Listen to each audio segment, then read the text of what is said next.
چرا تاجیکستان عضو اتحاد اوراسیا نمی شود؟ این برد است یا باخت؟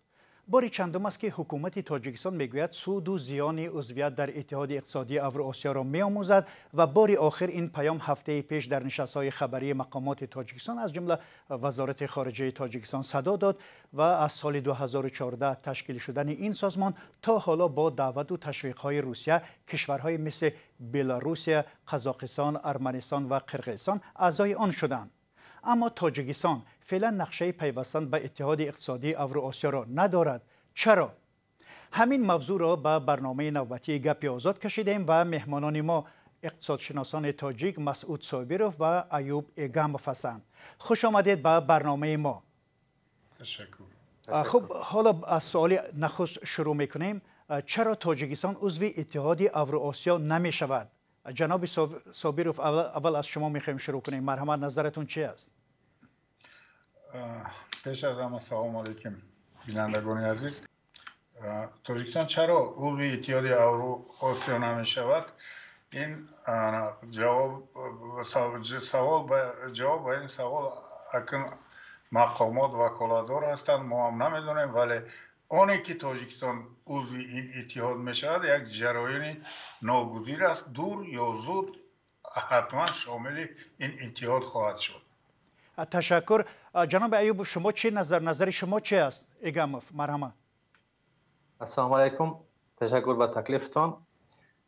ما همین را گفتنی هستم که شامل نشدن تاجیکستان چه سبب‌های اقتصادی و چه سیاسی دارد. اقتصادی شامل شود که در سالهای بگیم که اول داخل شوی کمی دشواری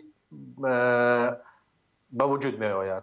خیلی که ما میدانیم سالهای آخر بودجه با دفیسیت اجرا می شود، واردات انداز و باج و گمرک و پس شده است و این باز یک ضربه دیگر به واردات انداز و باج‌های گمرکی می شود. یک سببش همین است، یعنی باید حکومت تاجیکستان از یک جا پیدا نماید این مبلغ.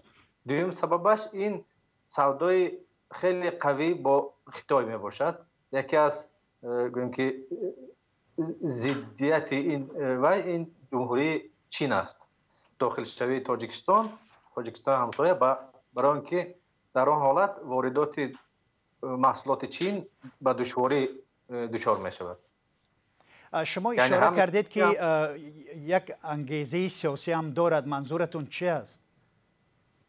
انگیزه سیاسیش همین خیلی که ما میدونیم وقتی که یک چند سبب دارد. یکیش وقتی داخل شوی تاجیکستان قسماً گوییم که استقلالیت سیاسی خود را در بعضی مسائل بین المللی گم میکند. یعنی باید با همشریکانش از یورازیس نگاه کند پیش از یگان گوییم که نشان دادن. بله. جناب صابروف، شما به حرفایی که ایگاموف گفتن راضی هستید؟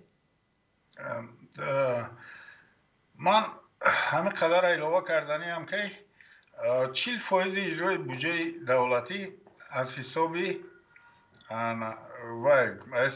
پرداخت خدمتگزاری گمرکی است و واقعا این یکی از سبب‌های شدنش ممکن است که یکی از سبب‌های وارد نگشتن به اتحاد اروپا نیز شدنش ممکن است. وقتی که همه همسایه‌های ما به اتحاد اروپا شامل گشتن و بعضی امتیازها از حساب شامل گشتن به اتحاد اروپا هستند، ما نمیتوانیم که آنها را صرف نظر کنیم. یعنی میخواهیم نمیخواهیم ما اعضای اتحاد اروپا میشویم. باز یک بار دیگر اینا تکرار کردم.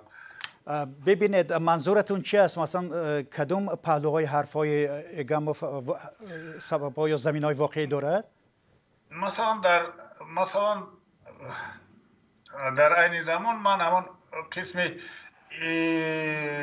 و پرداخت خدمت گمرکی این واقعا همین خیلی است که من باز میگویم که 40% زیاده از 40% اجرای بودجه دولتی از پرداخت مبلغ‌های گمرکی هستند. این چیز نه مثلا گفته های جناب ایگاموف رو تصدیق میکنند و ببینید حاضر شما ضمن صحبتتون درباره امتیازها اشاره کردید. حالا برخی از تحلیلگران میگویند اگر تاجیکستان به اتحاد اوراسیا وارد شود، مهاجران تاجیک سالانه حدود 90,000 از حساب نپرداختن اندازه پتن فایده به دست میآورند. پیدا کردن جای کار آسانتر می شود در روسیه و هم امتیازهای دیگر، مثلا برای تاجران که مال خود را از این سو به طرف روسیه میبرند و یا از طرف روسیه به تاجیکستان میارند، از پرداخت باج آزاد می شوند. جناب ایگاموف، شما به این مسئله چی نظر دارید؟ اینا خیلی مهم ضرور هستند؟ اگر ما سود و زیان واردشوی به یورازیس را در مدت کوتاه مدت به نظر گیریم، واردشوی البته فایده بسیار دارد، لیکن در مدت دراز مدت من فکر میکنم که این به ضرر تاجیکستان میشود. برای چی؟ برای اینکه حالا خیلی که ما دونیم خیلی اقتصادی تاجیکستان از مهاجران مهنتی که با بعضی از معلومات تا 2 میلیون میرسد وابسته است. ما باید البته فکر این را نیست کنیم، لیکن در مدت دراز مدت گویم 10-20 سال باید مثال یک چیز را من باید گویم که اتحاد اورازیس پیش از همه با فایده روسیه برآورده شده است، تشکیل کرده شده است و برای وارد نمودن فروختن مال و کالای خود در حدود این وی عملی می شود. اساسا یک قسمش همین است. اکنون وقتی که ما وارد اتحاد اورازیس می شویم، واردات تکنولوژی و تکنیکی نو از جانب از طرف دولت هایی که داخل اعضای این تشکیلات نیستند خیلی مشکل می شود. یعنی ما باید تکنیک و تکنولوژی روسیه را که در بازار جهانی گوییم که اینقدر رقابت پذیر نیست استفاده بریم. یعنی که شما گفتنی هستید که یعنی که این محض و فقط به سودی کرمل است، درست؟ جناب صابروف، شما به این حرفای ایگاموف راضی هستید؟ من مثلا گفته نمیتونم که این تنها به سودی کرمل است و یا کرمل بگیم که راه اندازی میکند یا مجبور میکند که دولت‌های دیگر شامل این اتحاد باشند، چون دولت‌های دیگر مستقلند، خودسرانه باید مثلا اگر دیگر دولت‌ها اعضای مثلا دیگر دولت‌ها که دولت‌های همسایه ما اعضای اتحاد اوراسیا هستند، تاجیکستان نیست. پس روسیه نمیتواند که تاجیکستان را مجبور کند که تا اعضای اتحاد اوراسیا شود. اونی که امتیازها دارد اونی که اعضا بودن در اتحاد اوراسیا امتیاز برای تاجیکستان همین است که یک عباره گفتید که انداز از پتنت انداز هیچ وقت از انداز سرکشی کرده نمی شود. اینجا یک چیز است که فروشی اجازتنامه برای دریافت جای کار در مثلا دولت‌های اعضای این اتحاد از بین می رود و این برای مهاجرا، بخصوص مهاجرای کاری ما که ما اخراج کننده قوه کاری به خارج هستیم، بخصوص به روسیه، خیلی کار آسان میکند و یعنی برای مردم سبکی می شود. و دویمش اعضا بودن در اتحاد اوراسیا خدمت یا کارگزاری گمرکی یا خدمت رسانی گمرکی یک مراتبه صورت میگیرد، یعنی از دو مراتبه عملی گردیدن یا یکی بگیم پرداخت باج گمرکی به یک مراتبه میرسیم. ما پابندی یگان کشور نیستیم، بخصوص ما نباید پابند هم شویم و روسیه که به منفعت خودش اتحاد استفاده میبرد. مثلا ببینید که ازبکستان یک دولت ابرقدرت است، ما میخوایم نمیخوایم این چیزا اعتراف میکنیم. قزاقستان نیز یک دولتی است که در گذشته در هیئت شوروی یک دولتی بگیم مستقل قریب که به حساب میرفت و یا مثلا دانسته همین چیزی که گویا ما پابند کرمل میشیم دانسته اعضای این اتحاد نشدند، یعنی برد و باخت خودشون حساب کردن، چی امتیاز دارن حساب کردن و با نظر داشت امتیازهاشون و امکانیتاشون اعضای این اتحاد شدن. و ما باز یک بار دیگر تکرار میکنم که یگان و حقوقی مثلا خلاصه اون که ما پابند یک دولت میشویم، اصلا همین عقیده را فراموش کردن در کار.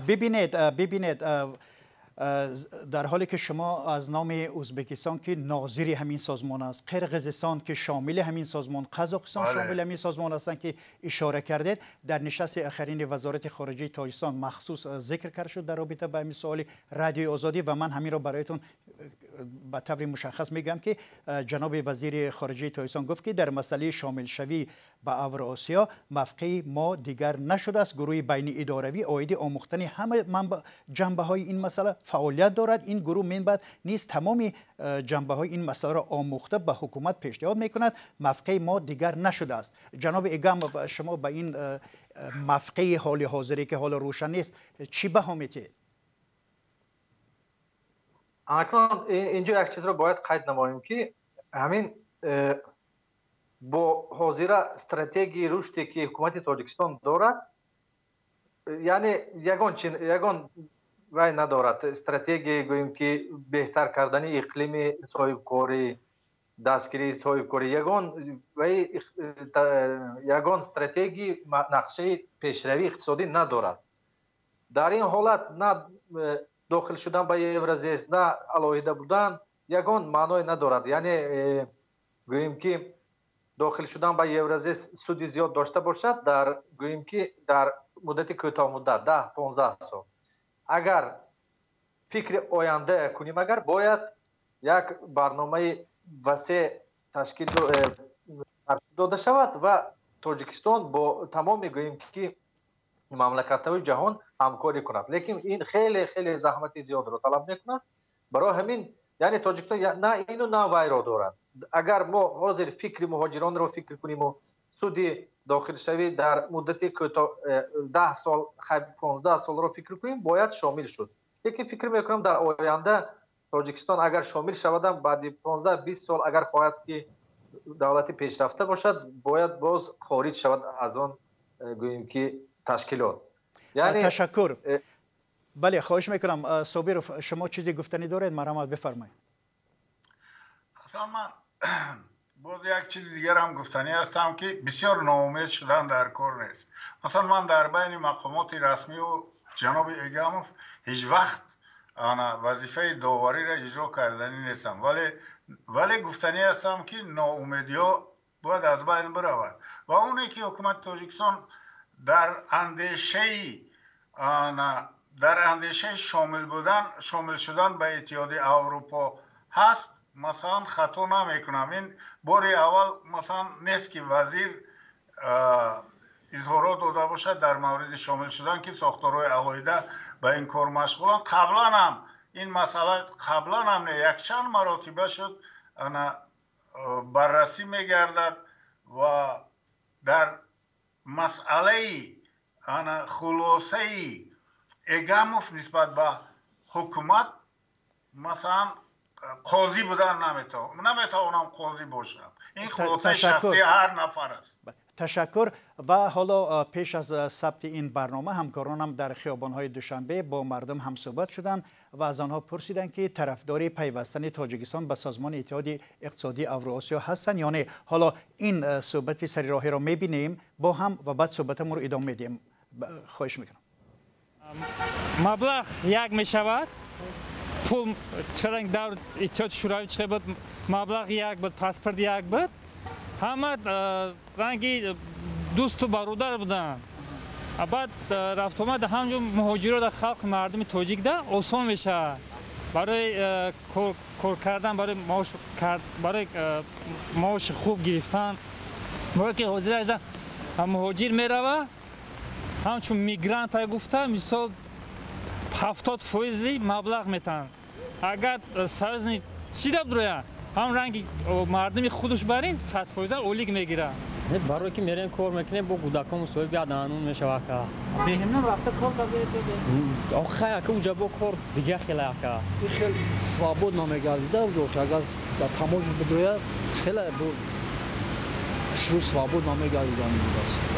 شاید در حالت بستن همین شرطنامه‌ای که بین همین تشکیلات میشود طلبات‌های ما هستند که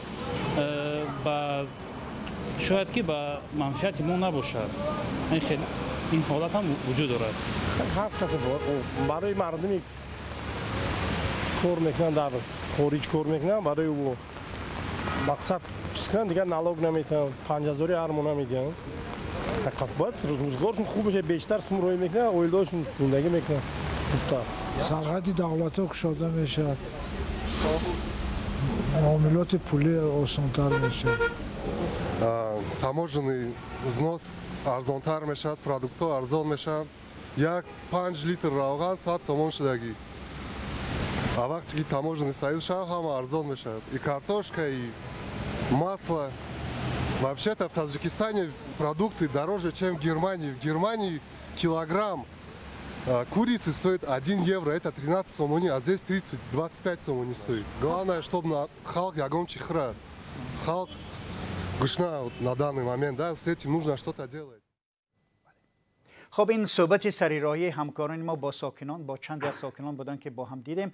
جناب ایگاموف، نظر شما، خلاصه شما در رابطه با این نظر ساکنان چی است؟ اکنون ما یک چیز رو باید گویم که اینجا قریب بسیار همین پرسیده شدگان مردم ما هم که وقتی صحبت میکنیم داخل شوی با تماشای سریع امان یورازیس را در نوبت اول اتحادیه اوراسیا در نوبت اول حتما دستگیری مهاجران فکر میکنند. من باید یک چیز رو قد نمایم که ما نباید گوییم که راست است که در حاضره باید شرایط آنها را مهاجران را آسان کنیم، لیکن باید عموما حکومت در فکر برگردانیدن مهاجران باشد. در وقت با آنها اونجا شرایط بسیارتر مثال مهیا باشد، خلق ماندگی نیز برآمده می رود. باید حکومت همه استراتژی با کار گیرد که همه آنها گشته بیاید. وقتی که اگر درست یک نقشه درست اقتصادی دراز مدت داشته باشد، من فکر میکنم در مابین 5-6 سال دیرش 10 سال تمام مهاجران را برگردانیده با جای کار در تاجیکستان تامین کردن ممکن است.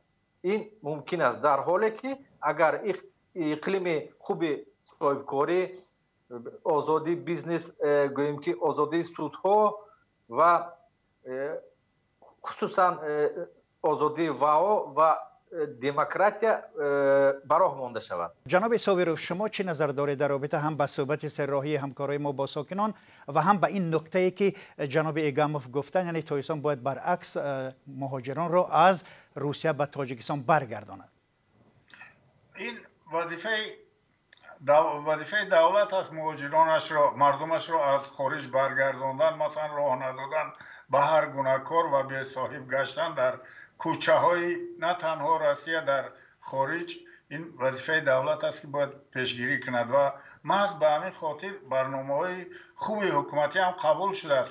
تنها اجرای آنها، عملی نمودن آنها در بگیم که در وی است، اجرایش آنها در پیش استاده است. مثلا شخصا من خبر دارم از تحقیقاتی که ما میبریم اقتصاد منطقه ها و باید کارخانه های استحصالی، صنعتی استحصالی میانه و بزرگ، خرد و میانه و بزرگ با نظر داشتی اشیای خام طبیعی جای داشته و با نظر داشتی استحصال محصولات بزرگی هم در خارج هم در بیرون از کشور کار کرده ایستادن. مثلا ولی ببینید نتیجه این کارها چی است؟ چرا این برنامه‌ای که شما نامبر میکنید هستند درست، ولی چرا اینها اجرا نمیشوند؟ سبب اجرا نشدنشون چی است؟ این مسئله اساسی است به نظرم.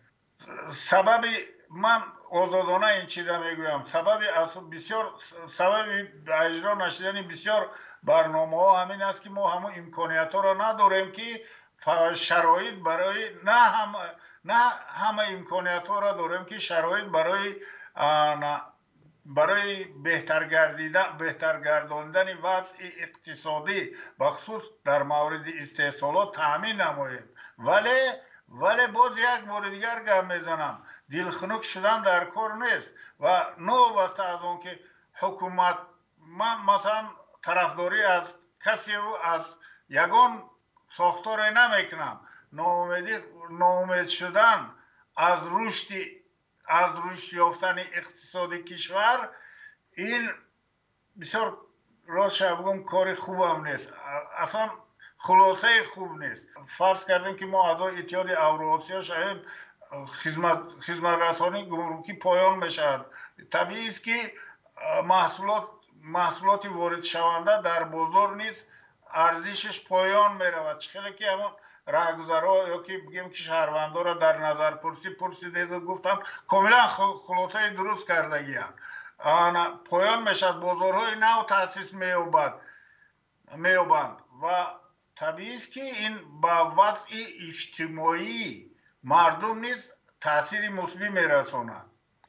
ببینید، حالا بیاید برگردیم به یک سوال دیگر. یک قسمت زیادی درآمد بودجه تاجیکستان از حساب باج گمرکی است که در جریان این صحبت اشاره شد. در صورت پیوستن تاجیکستان به این اتحاد، بله، کشور از این درآمد محروم می شود. چگونه پیوستن به این سازمان می تواند به فایده کشور شود؟ جناب صابرов به این مسئله چی میگوید؟ این مسئله را من گفتم که زیاده از 40% اجرایش بودجه از حساب باج گمرکی است، ولی همین عامل ها حالی هستند که ما فرض کردیم که نمیتوانیم که به زودی اعضای اتحاد اوراسیا شویم. یعنی راههای اصلاح کردن همین وضعیت رو باید جست یافت و بعد به یک خلاصه دقیق آمدن ممکن است. درست است. حالا بیاید یک سوال دیگر. برخی از شهریان سرپیچی تاجیکستان را از عضویت در اتحاد اوراسیا به منفعت‌های شخصی یا کورپوراتیوی کدام صاحبکاران با نفوذ ربط میدن که به عائله رئیس جمهور نزدیکند یا به این دایره ها نزدیکند. این یک تهمت است یا حقیقت دارد؟ جناب اگاموف شما چی میگوید؟ تهمت و حقیقت بودنش را نمیدونم، لیکن در واقع بسیار معلوماتی هستند که واردات گوییم که محصولات از خارج وارد شونده خصوصا از چین با شخصان تعلق دارد که با عائله رئیس جمهور ارتباط دارد. یعنی یک سال پیش یا چند سال پیش مثال وقتی که حسابات چین با حسابات تاجیکستان با 1 میلیارد یا 1.5 میلیارد دلار وای کرد، فرق کرد، همونجا همین خیلی خلاصه پیدا شد که همین 1 میلیارد دلار محصولات به گوییم که باج گمرکی دیگر وایها وارد شده است به تاجیکستان با طور قاچاق گوییم میشود از چین. وقتی که تاجیکستان داخل یورازیس میشود، سرحد وارد شوی محصولات از چین خیلی تحت نظارت میشود، برای اینکه روسیه نمیخواهد که به نظارت به کنترل از بیرون از این تشکیلات محصولات وارد شود و اون دایره هایی که با واردات گوییم که همین محصولات ها به طور با کلان محصول هستند، بیزنسمن های کلان که با گوییم که والا مقام ها ارتباط دارند، خیلی ضرر جدی میبینند. یکی از سبب های داخل نشدنش هم این شدنش ممکن است، سبب های گوییم که پسی پردگی. جناب صابرов، شما عین به همین سوال چی پاسخ دارید؟ نظرتون چه است؟ در مورد اطراف رئیس جمهور مثلا مونوپولیا کردن بعض واردات بعض محصولات ها، من فکر میکنم که اینا مسائلی نیستن که رسانه‌ای باشن، اینا جزئی ان و هر راهبر دولت، منم باشم یا دیگر کس باشد یا شما باشید، اگر راهبر دولت باشه کوشش به اون میدیم که دولت بای شود، اقتدارمند شود. یعنی از اونی که محصولات قاچاقی وارد می شود، این بر ضرر بودجه دولت است، نه به فایده بگیم که نه به فایده دولت. برای همین اینا جزئی ان. اینا وقتی که شرایط بهتر شد، اقتصاد تاجیکستان رشد یابد، وضع اجتماعی بهتر گردد. حتما این چیزهای جزئی از بین میروند دیگر با مرور زمان. خب تشکر. ولی حالا میخواستم که در پایان برنامه به طور خیلی مختصر فشرده نظر شما را، هر دوی شما را بفهمم که یعنی که چی پیشنهاد دارید؟ آیا یگان نسخه از پیشنهاد خود میتونید در اینجا ارائه کنید؟ مرحمت جناب ایگاموف، شما چی میگوید؟ اکنون در اول من چند سودی داخل شوی را گفته گذاشتنی بودم که این خیلی که گفتیم، یک مهاجرت، دوم واردات قاچاق از چین و دیگر دولت ها پیشگیری کرده می شود. این طرف فایده آور وارد شوی به اتحاد است. اکنون طرف منفیش گیریم، وارد شوی تکنولوژی از دولت های پیشرفته خصوصا از اروپا خیلی دشوار می شود. مثال گوییم که آن نفرانی که از اینجا ماشین و دیگر تجهیزات وارد میکنند دیگر نمیتونند با اون طرفه ها وارد کنند و مجبور میشوند از روسیه وارد نمایند. اکنون پیشنهاد چنین دارم که اینجا استاد گفتن که حکومت برنامه هایی دارد که برای ساختن جای کاری دیگر باید یک چیز رو من چند بار در دیگر جاهایم قید نمودم که یگان حکومت پیشرفته جای کار نمیسازد. این رو باید ما سخت فکر کنیم که جای کار نمیسازد اگر دولتی گوییم که اقتصادی بازرگانی پیش گرفته باشد، یا فقط این کمونیستی و سوسیالیستی میسازد رنگ چین و دیگر دولت ها. اکنون حکومت باید شرایط مهیا کند که اهالی خودش جای کاری سازد، یعنی آن شوقمند باشد که با صاحب کاری مشغول باشد. اگر در تاجیکستان اقلیم خوب تشکیل کرده شد، دستگیری صاحب کاری شود، سودها آزاد باشند و آزاد باشد، عموما آزادی سخن باشد، وقتی که هر یک صاحب کار داند که چیزی او خیلی که میگن نیپریکسنوین است، چیزی شخصی او شوقمند می شود که در تاجیکستان کار کند. همون مهاجری که در روسیه گوییم که $10,000 در یک سال جمع میکند، میباید یک ماشین نمیخرد، یک دیگر چی نمیخرد و یک گوییم که یگان مایدیک یگان میکشاید که کار کنم و همینجا نزدیکانم باشم، با یک دو نفر دیگر گوییم که به کار میگیرد. جناب مسعود صابرو، شما چی میگید؟ خلاصه و پیشنهاد شما چی است؟ من خیلی کوتاه گپ میزنم.